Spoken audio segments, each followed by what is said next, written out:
Hello everyone and welcome back to the Intermediate Algebra video lectures. Today we are going to be doing a little bit of an introduction into a type of function called polynomials and at the same time learning how to add and subtract polynomials. So we have two different classifications of the same type of function that are all lumped under polynomials. We have monomials and we have polynomials. So a monomial is an expression that is the product of a real number and a variable that is raised to any non-negative integer power. So non-negative integers meaning 0, 1, 2, 3, 4, and so on. So positive whole numbers including 0. So a monomial is another name for a singular term where all of the powers are non-negative integers. So here are some examples of monomials. They do come in all different shapes and sizes, and it's just the product of any real number and any variable raised to a non-negative integer power. So for example, 2x is considered a monomial because it is the product of the real number 2 and the variable x that is raised to the non-negative integer power 1. This next one, 2/3 a, again, it is the product of any real whole number, so your coefficient could be a fraction or a decimal, and the variable a raised to the power 1. Now 12xy squared is also considered a monomial because it's a whole bunch of products of real numbers and variables that are all raised to non-negative integer powers. The real number 7 with no variable, this is called a constant term, and it is considered a monomial. You might remember from the last video that anything to the power 0 is equal to 1. So because 7 can also be written as 7x to the power 0, it is considered a monomial because it is the product of the real number 7 and the variable x raised to the non-negative integer power 0. This b here is also considered a monomial because it's the product of the real number 1 and the variable b raised to the non-negative integer power 1. So you get the idea. Now, a polynomial is an algebraic expression that is the sum or difference of one or more monomials. So a polynomial is what you get when you take monomials and you add or subtract them. Now, a polynomial can have 1 term, 2 terms, 10 terms, 100 terms, whatever. Remember that in an algebraic expression, terms are separated only by addition or subtraction. Anything that is linked with multiplication is considered all one single term. So this 12xy squared here, which is all linked with multiplication, this would all be considered one term. And terms are only separated by a plus sign or a minus sign. So on the left here, in the left column, these are some examples of polynomials. It is the sum or difference of one or more monomials. Now, what separates polynomials from non-polynomials is this part about the exponents. All of the exponents are non-negative integers. So as soon as your exponent is either a fraction or a negative, or you have variables in the denominator, which we saw from the last video. Variables in the denominator happen when you have negative exponents. Those are not considered polynomials. So on the left here, if we take a look at 3x squared minus 5x plus 7, this is an example of a polynomial. We have the term 3x squared where 2 is a non-negative integer. We have the term minus 5x where 1 is a non-negative integer. And constant terms, because that's technically a 7x to the power 0, is also considered a non-negative integer power. So same thing with 4t squared minus 3, negative 8x squared, and 17x to the fourth plus 5x cubed minus 8x squared plus x minus 1. So you can see how some polynomials can have just one term, 2 terms, 3 terms, or a whole bunch of terms. As long as all of the powers are non-negative whole numbers, it is considered a polynomial. Now, in this other column, these are examples of algebraic expressions that are not polynomials, and we're going to go through why. So 2x to the power of negative 1 is not a polynomial because in order to be a polynomial, all of the powers need to be positive whole numbers. So negative 1, this is a different type of function that we're going to cover later in the course, but it is not a polynomial because its exponent is negative. Same thing for this next one. This variable on the bottom, you might remember from the last video with negative exponents, you move negative exponents in the denominator to make them positive. So you could rewrite 4 over t as 4t to the negative 1. So when a variable is in the denominator, it's implied that there originally was a negative exponent, which, as we saw earlier, negative exponents are not polynomials. So the same thing with this one, this variable on the bottom. Again, as soon as you have a variable on the bottom, it is not a polynomial. This is what is called a rational function, and we're going to cover this later in the course, but it is not a polynomial. And then same thing here, as soon as you have a variable in the denominator, it is not a polynomial. Now, there are a ton of different types of polynomials. So there are 2 different ways of classifying them, which means we'll just kind of basically group them together into polynomials of this subtype, polynomials of that subtype. So we can tell the different types apart by giving them different names, and that is what is called classifying. Now, there are 2 different ways to classify polynomials. Polynomials can be classified either according to its degree or the number of terms. And we're going to start by classifying a polynomial by a number of terms. So a polynomial that has just one single term is called a monomial. So a monomial is just a special type of polynomial. It's a polynomial with one term. So for example, negative 2x squared is a monomial. A polynomial with 2 terms is called a binomial, bi meaning 2. So for example, x plus 4. The plus sign separates these into 2 terms. So since there are only 2 terms, it is called a binomial. A polynomial with only 3 terms is called a trinomial, tri meaning 3. So again, remember each of these minus signs separates this into 1, 2, 3 terms. So a polynomial with exactly 3 terms is called a trinomial.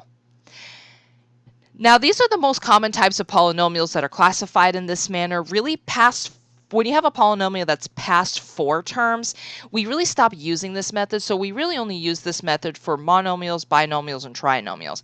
And any polynomials that have more than 3 terms, or 4 or more terms, we really use the other method, which is classifying it by its degree. So these are really the only 3 that we use for classifying it by a number of terms. So what we're going to do for each of these is we are going to classify these polynomials according to the number of terms. So for 3x minus 5, the minus sign separates this into 2 terms. A binomial has 2 terms. Then for 7x squared minus 3x plus 10, again, the minus sign separates these 2 terms, and the plus sign separates this into a 3rd term. A polynomial with 3 terms is called a trinomial. Then for this last one, 10a squared, this only has one single term. A polynomial with 1 term is called a monomial. Now, before we get into the other method of classification of polynomials, which is classifying them by its degree, we need to talk about a couple other things about polynomials. First one being standard form of a polynomial. So a polynomial is considered in standard form when all of the terms are ordered, starting with the highest exponent, and the exponents decrease with the lowest until you get to the lowest exponent. And if there is a constant term, the constant term is on the end. This is also called descending order because the exponents are going to decrease as you read the polynomial from left to right, with the constant term, if there is one, written on the end. So standard form, descending order, they mean basically the same thing. So we're going to just take a look at these 4 polynomials, and we're going to determine if they are in standard form. Remember, in order for a polynomial to be in standard form, the exponents need to start with the highest exponent and be written in decreasing order until you get to the lowest exponent, and if there's any constant terms, they are listed on the end. Keep in mind, not every polynomial is going to have a constant term. So for this first one, if you take a look at it, the exponents go from 2 to 7 to 1. So this is definitely not in descending order. So no, this first polynomial is not in standard form. However, if you take a look at the next one, we have x to the 3rd power plus 2x to the 2nd power plus minus 5x to the 1st power. That's a 1 plus 2. So if you look at the exponents, the highest exponent is 3, and the exponents decrease until you get to the constant term, which is written on the end. So this is actually written in standard form because the exponents start with the highest and decrease and the constants on the end. For number 3, we have x to the 7th plus 5x to the 5th minus 4x to the 4th plus x to the power 1. The only criteria to be in standard form is that the terms are listed starting with the highest exponent. The exponents decrease until you get to the lowest exponent. So our exponents are 7, 5, 4, and 1. And while, yes, we're missing some powers, like we're missing a power of 3, a power of 2, a power of 6, that doesn't really matter. The exponents are decreasing, and the highest one is first, lowest one is last. And it also doesn't matter that there's no constant term. That doesn't make a difference. This is actually written in descending order. Now for this last one, it's kind of obvious. The constant terms first, then we have a power of 2, then we have a power of 10. So this is written exactly backwards. So no, this is not in standard form. So what you're going to do is if a polynomial is not in standard form or descending order, what you can do is you can rearrange the terms so that you write the polynomial in descending order or standard form. And the reason why we do this is going to come up in just a little bit when we start talking about classifying a polynomial by its degree. You need to remember, though, that a number always takes the sign to its immediate left, and that is going to be extremely important. If there is nothing to the immediate left of a number, that means the number is positive. If there is a plus sign to the immediate left of a number, that also means the number is positive. However, if there is a minus sign or subtraction to the immediate left of a number, that means the number is negative. So when you rearrange terms, you do have to remember that the terms are going to take the signs to their lefts. So when you rearrange terms, if you have any negatives, you do need to take the negative with it. So for this first one, this is not in descending order. So what we're going to do is we're going to start by identifying the highest exponent, because that term with the highest exponent is going to be listed first. So if you scan through the polynomial in part A, it does look like the highest exponent is 4. So 3x to the 4th is going to be the term with the highest exponent, and that one's going to be listed first. Now in the polynomial, what is the next highest exponent down from 4? That is this power of 3. Remember, a number takes the sign to its left, so this 7 is technically negative. So this negative 7x cubed is going to go next, and notice I took the sign with it. Then what is the next lowest power down from 3? It does look like we have an x to the power 2. And remember, a number takes the sign to its left, so this plus 9x squared is going to go next. Then the next power down from 2 is the power of 1, which is right there.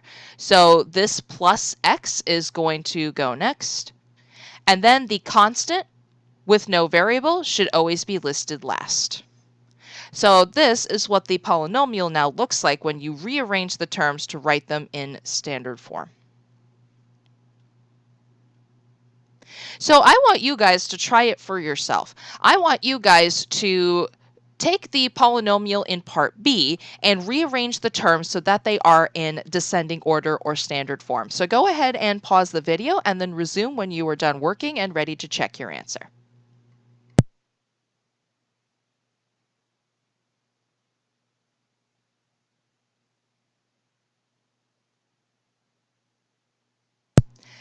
All right, so if you take a look through the polynomial in part B, you first look for the highest exponent that appears. Looks like the highest exponent is 3, so the entire term that contains the x to the power 3 is going to go first. So this positive 6x cubed will be our first term listed. Now, even though there's no powers of 2, that doesn't matter. You're going to look for the next lowest exponent down from 3 that appears in the polynomial, which is this minus 7x to the power 1. So this minus 7x is going to go next, and this constant 10 is going to go on the end because constants always go last.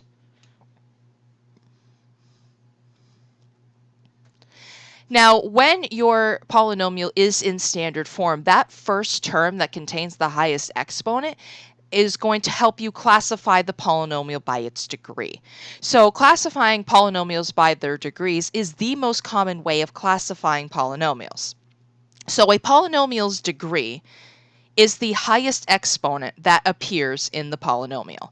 So when the polynomial is in standard form, the highest exponent is listed first. So when the polynomial is in standard form, the degree is listed first. So it's really easy to identify.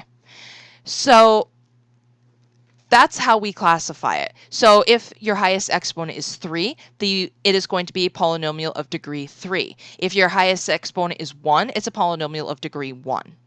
Now, just a constant term with no variable and nothing else, just a constant, it technically is considered a polynomial.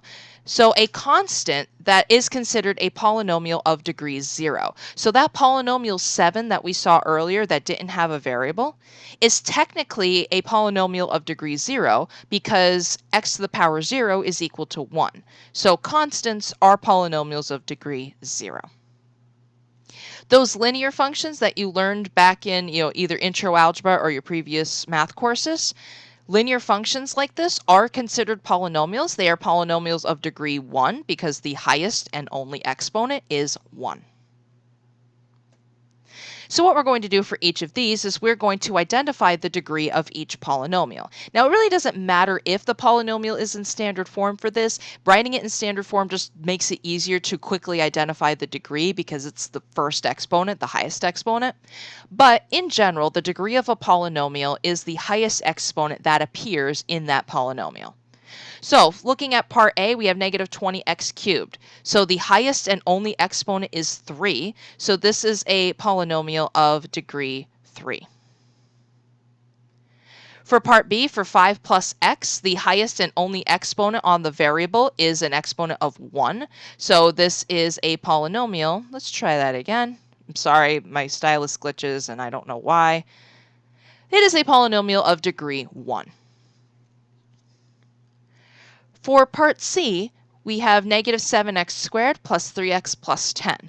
So there's a couple of different exponents. The degree is the highest one that appears.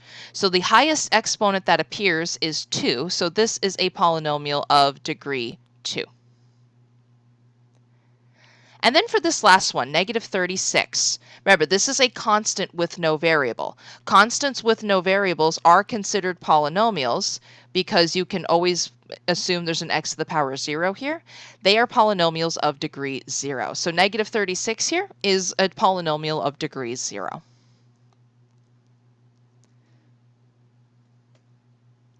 Now, the degree of a polynomial is the highest exponent that appears in the polynomial. And then in polynomials, we also have what is called the leading coefficient. So the leading coefficient is the coefficient of the term that contains the highest power of x. So the leading coefficient is the number that's next to the highest power of x. So when the polynomial is in standard form, the degree and the leading coefficient are easy to identify because the degree will be the first exponent listed and the leading coefficient will be the first coefficient listed, and it'll literally be the number that leads the entire polynomial. However, keep in mind that if the polynomial is not in standard form, you may have to go hunting for the degree and the leading coefficient. So just keep that in mind. So what we're going to do for each of these is we're going to state the degree and the leading coefficient of each of these polynomials. So starting with the first one, if you take a quick glance at it, it is not in standard form, but we can quickly look for the degree. The highest exponent here is 7, so this is a polynomial of degree 7. The leading coefficient is the coefficient of the term that contains the highest power of x. It is the number in front of the highest power of x, and remember that a number always takes the sign to its left. So the leading coefficient here is actually going to be positive 3. Now for number 2, which is in standard form because the exponents are listed from highest to lowest, we can identify the degree by looking at the first exponent. So the degree is the highest exponent that appears, so this is a polynomial of degree 3. The leading coefficient is the number in front of the highest power of x. So if you don't see anything here, remember you can always assume that there is a 1 in front of this variable. So the leading coefficient is actually equal to 1. For this next one, we saw this one earlier. This too is in standard form. So the degree is the highest exponent. So the highest exponent is 7. So this is a polynomial of degree 7. And the leading coefficient is the coefficient of the term with the highest power of x. And if you don't see anything in front, you can always assume that there is a 1 here. So the leading coefficient is equal to 1. Then for number 4, which is not in standard form, doesn't really matter, the degree is the highest exponent that appears in the polynomial. So this is a polynomial of degree 10. And the leading coefficient, which if it's not in standard form, it won't be so leading, but the leading coefficient is still the coefficient of the term with the highest power of x. So the leading coefficient here is going to be positive 1. For number 5, for 2x squared minus 5x plus 6, this polynomial is in standard form, and we're going to be looking at these type of polynomials a lot in this course. They are called quadratics. So the highest exponent in this polynomial is 2, so this is a polynomial of degree 2. And the leading coefficient in this case is going to also be 2. And then for this last one, this is an example of a linear equation, which you learned in intro algebra or your previous math courses, whatever they might be. The degree, the highest and only exponent in this polynomial is 1, so this is a polynomial of degree 1. So linear functions are just polynomials of degree 1. Now for this one, the leading coefficient is the slope 2.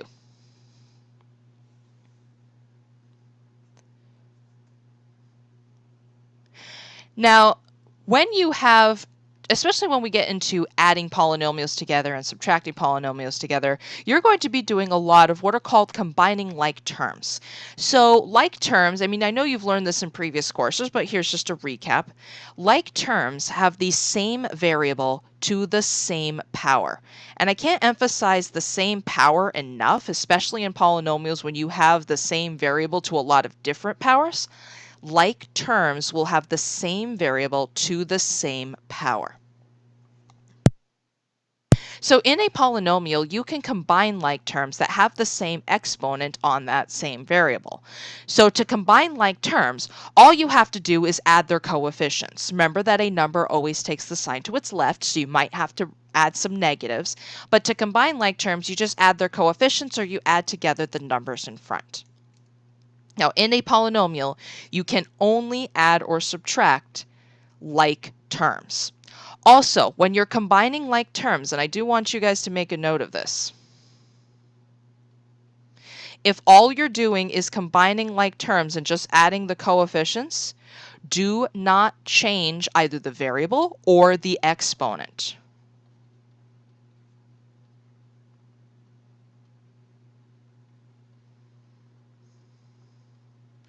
I can't stress that enough.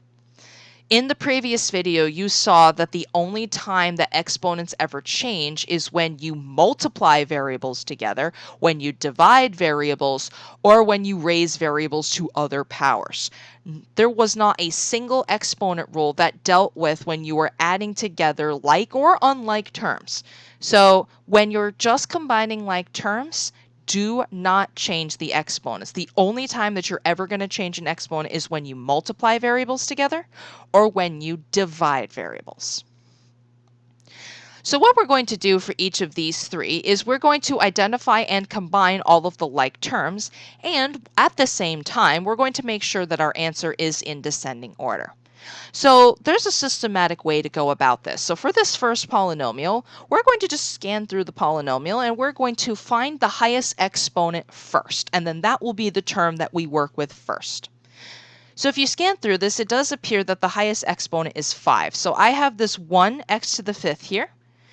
A like term would be another term that has an x to the 5th power, which there's one right here. And remember that a number always takes a sign to its left. So notice that I circled that minus sign as well.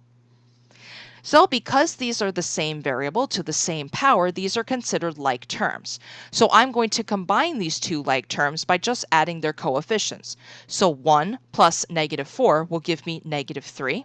And when you combine like terms, you're going to leave both the variable and the exponent alone, We're not multiplying variables here. We're just combining like terms. So you're not going to change the variable and you're not going to change the power.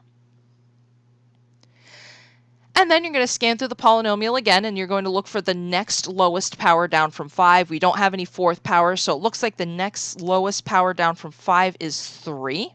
And we've got a couple of them. So we have this plus 2x to the third power, and this minus 1x to the third power. These are considered like terms, so we're going to add them together by adding the numbers in front. So 2 plus negative 1 is 1. You do not technically need to write the 1 in front of the x cubed, so 1x cubed is just x cubed.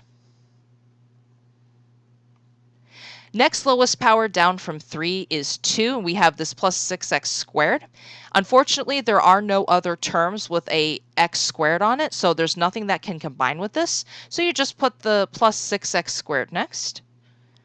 And then we have this 3. A like term would be another number with no variables. So since there are no other constant terms, nothing can combine with this. So we're just going to put the plus 3 on the end, and then that is going to be our final answer.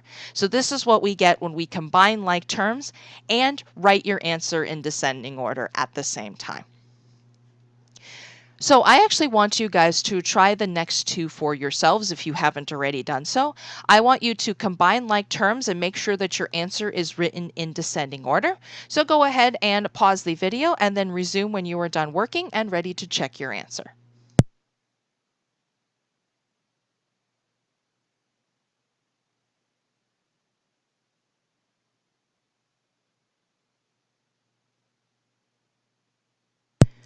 All right, so for this next one, if you look through the polynomial, it does appear that the highest exponent is 3.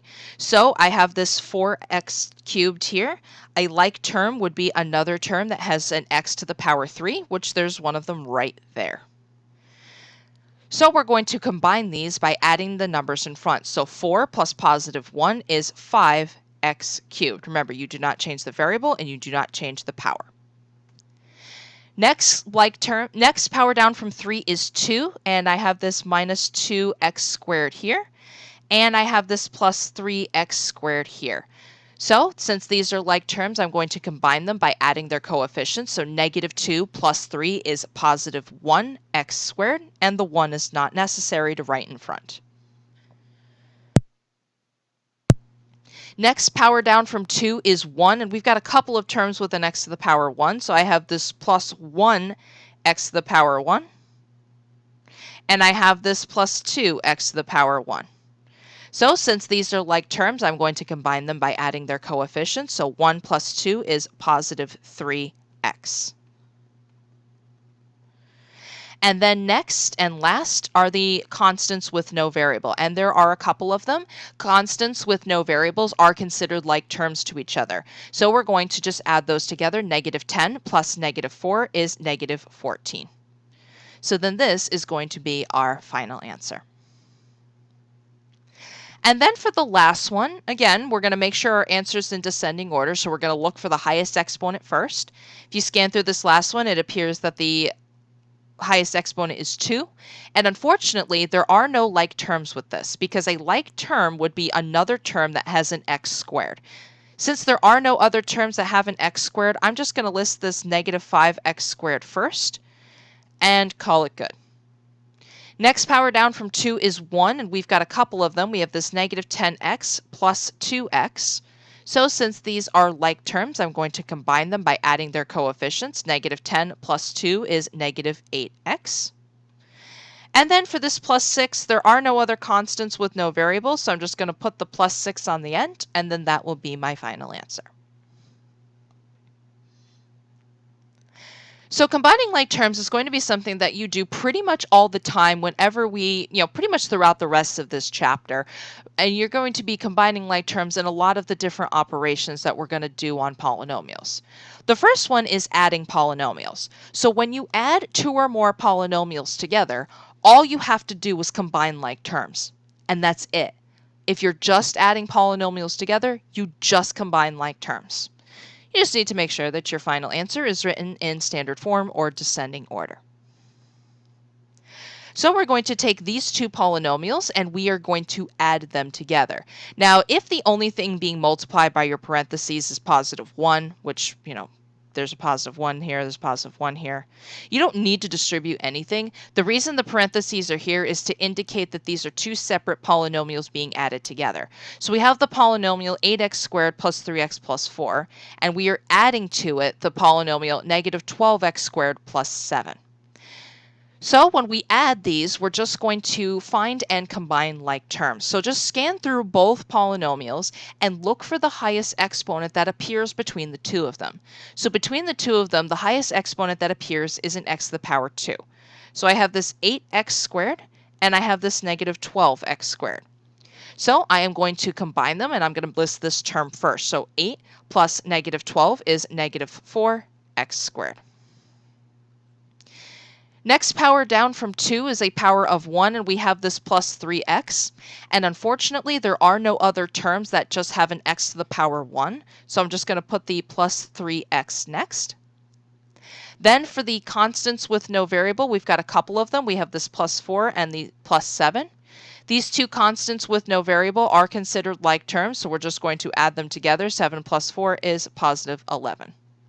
So then this is going to be our final answer. This is what you get when you add them and write your answer in descending order. So adding polynomials is really easy to do because it's literally all you do is combine like terms. Subtracting polynomials is a little bit more involved, but not by much. So when you subtract two polynomials, this means that you are subtracting one polynomial from another. So this also means that the entire second polynomial is being subtracted. And if your second polynomial has two or more terms, every single term in that second polynomial is getting subtracted. So here's what you need to do when you subtract polynomials. The first thing you have to do is you must distribute the negative to every single term in the polynomial to its right. So you need to distribute the minus sign to every single term in the polynomial that follows the minus sign. This basically means what you're going to do is you're going to multiply every single term in the second polynomial by -1. It'll change all of their signs. But you have to do this because every single term in that second polynomial is getting subtracted. Then, once you have distributed the negative, then you can combine like terms as you normally would. You might just have to add together some negatives and positives and make sure that you write your final answer in standard form. So this is an example of two polynomials that are being subtracted. We have the polynomial 5x squared minus 3x plus 7. And we are subtracting the polynomial negative 2x squared plus 8x plus 9. So the parentheses here, especially on the second polynomial, are extremely important because that means this entire second polynomial is getting subtracted. Now the first polynomial, since there's nothing in front of here except a positive 1, nothing is really happening with the first polynomial yet. So I'm just going to leave the first polynomial alone for right now. I'll get to it later when I get to combining like terms, but all I'm going to do at this point is distribute a -1 to every single term in the second polynomial. So I'm going to multiply every single term in the second polynomial by -1. And remember, you do not change any exponents unless you multiply two variables together, which we're not getting to yet. So -1 times -2x squared. -1 times -2 is positive 2. And you're going to leave the x squared alone. Then we have -1 times 8x. So -1 times 8 is -8, and you're going to leave the x alone. And then -1 times positive 9 is -9. Then, after you distribute the negative, now you can combine like terms like you normally would. So let's scan through the polynomial and find the highest power of x that appears between both of these. The highest power of x appears to be x to the power 2, so we're going to start with the x squared term. So I've got this 5x squared and this positive 2x squared. So I'm going to combine them by adding their coefficients. 5 plus 2 gives us 7x squared. Next power down from 2 is a power of 1, so I have this minus 3x and this minus 8x. So since these are like terms, I'm going to combine their coefficients. I'm going to add their coefficients. So -3 plus -8 is going to give us -11x. Then come the constants with no variables. So I have this plus 7 minus 9. So 7 minus 9 is -2. So then this is going to be your final answer to this subtraction. So I want you guys to try that for yourself for this next one. Remember, you need to distribute the minus first as a -1 and then combine like terms. So go ahead and pause the video, attempt the second one, and then resume when you're ready to check your answer.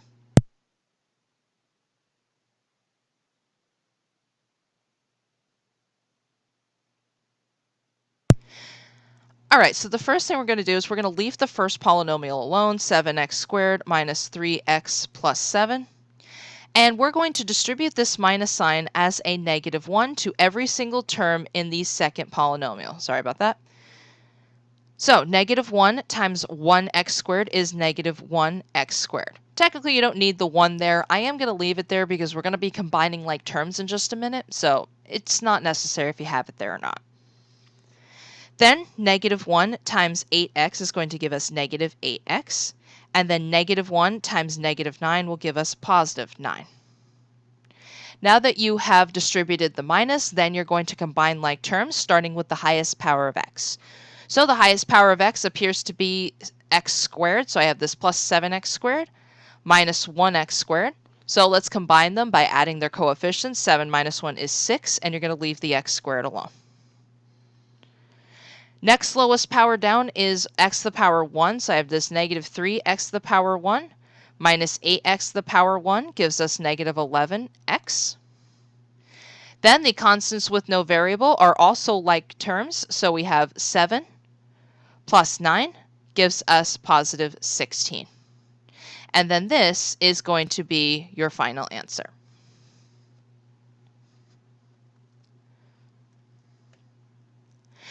Now, for most either homework questions or exam questions, you may not always be told if you're adding or subtracting, and you're going to have to figure out which one you're doing by yourself. So for each of these, for these next two, I want you to figure out what you're supposed to do, and I want you to actually perform the indicated operation and make sure that your final answer is in descending order. So go ahead and pause the video and resume when you are done working.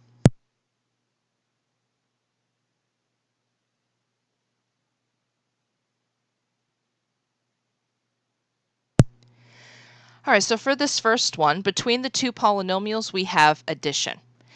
You do not need to distribute anything with addition. I mean, distributing a +1 doesn't hurt. It's just not necessary because it doesn't change anything. So when you are just adding together two polynomials, all you have to do is combine like terms. So let's just go through each polynomial and find the highest exponent of x. So the highest exponent does appear to be this x to the third power, and unfortunately there's only one term that contains an x cubed. So because of that, I'm just going to list this 3x cubed first, nothing combines with it, and I'm going to move on. Next power down from 3 is x to the power 2, which there's a 7x squared right here, but unfortunately there are no other terms with both x and a square. So I'm just going to put that positive plus 7x squared next and move on. Next power down from 2 is the power of 1, and there's a couple of them, so I have this minus 7x right here, and this plus 2x. So let's combine them by adding their coefficients. -7 plus 2 is -5x. Then we're going to move on to the constants with no variables. So I have plus 2 and minus 7. So 2 minus 7 is -5. And then this is going to be your final answer written in descending order. So then for this next one, between the two polynomials, we have a plus sign. So when you are adding polynomials, you do not need to distribute anything unless there's some other number besides positive 1 in front of the parentheses, which there's not. So if there's nothing besides a positive 1 to distribute, all you have to do is combine like terms. So just be very careful. The second polynomial is not in standard form. If you take a look through these two polynomials, the highest exponent is 3. And since there are no other terms that contain an x to the third power, we're going to put the 2x cubed first and move on. Next power down from 3 is this x to the power 2, and again, there's no other terms with an x to the power 2, so I'm going to put this minus 4x squared next and move on to the next one. Next power down from 2 is a power of 1, so I have this plus 6x to the power 1 minus 8x to the power 1. These are like terms, so we're going to combine them by adding their coefficients. 6 plus negative 8 is negative 2x. Then we're going to move on to the constants with no variables. So we have minus 9, and this 12 is positive, so negative 9 plus 12 is positive 3, and then this is going to be our final answer. So I want you guys to do basically the same thing for these next two. I want you to figure out what operation you were supposed to be performing and then either add or subtract accordingly. So go ahead and try these two and resume the video when you are done working and ready to check your answer.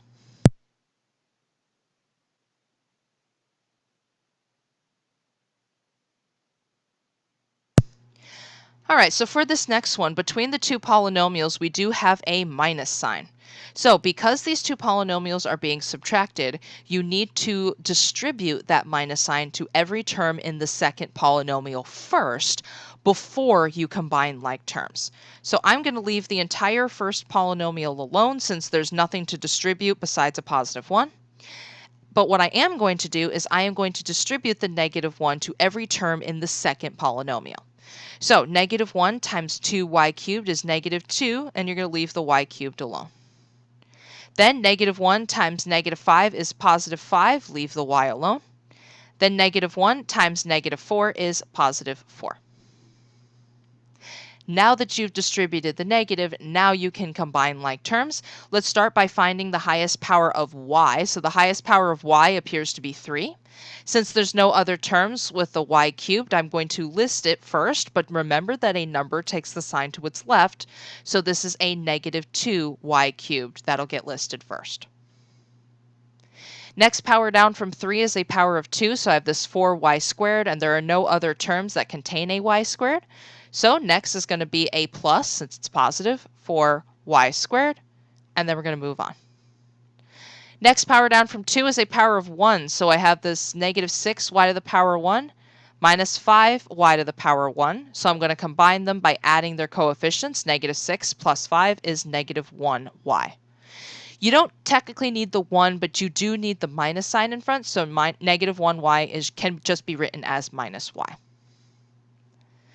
And then next we have the constant terms, so we have 7 plus 4 is positive 11, and then this is going to be our final answer. And then for this next one, since there is subtraction between the two polynomials, you need to distribute the minus sign to every single term in the second polynomial. And since there's nothing distributed to the first polynomial except a positive 1, you're just going to leave everything in the first polynomial alone for right now. And you're just going to distribute the negative 1 to every single term in the second polynomial. So negative 1 times 2 is negative 2, leave the y squared alone. Negative 1 times 4 is negative 4, leave the y alone. And then we have negative 1 times negative 21 is positive 21. Now that you have distributed the negative 1, now you can combine like terms. So let's first find the highest power of y. Highest power of y is this y to the power 2. However, there are no other terms with a y to the power 2, so I'm just going to list this negative 2y squared first. Next power down from 2 is 1, and we have a couple of them, so I have this plus 4y minus 4y. What do their coefficients add up to? So 4 minus 4 is 0. So here's the thing. 0 times anything is 0, so if you have 0 times y, that's just equal to 0. And does adding 0 do anything? No, negative 2y squared plus 0 is still going to be negative 2y squared. So you do not need to write the plus 0 after this, and in fact, I'm not going to. I'm just going to cancel those out. Whenever you have terms that add up to 0 like this, all you do is cancel them out. You don't even need to write the 0y. You do not need to write the plus 0. You just cancel them out, get rid of them, and that's it. So then next, you're going to move on to the constant terms. So there's 3 of them, and yes, you can have more than 2 like terms. You just combine them all by adding them all together. So we have positive 9 plus positive 3 plus positive 21. So when you add all those together, you get plus 33. And then this is going to be your final answer.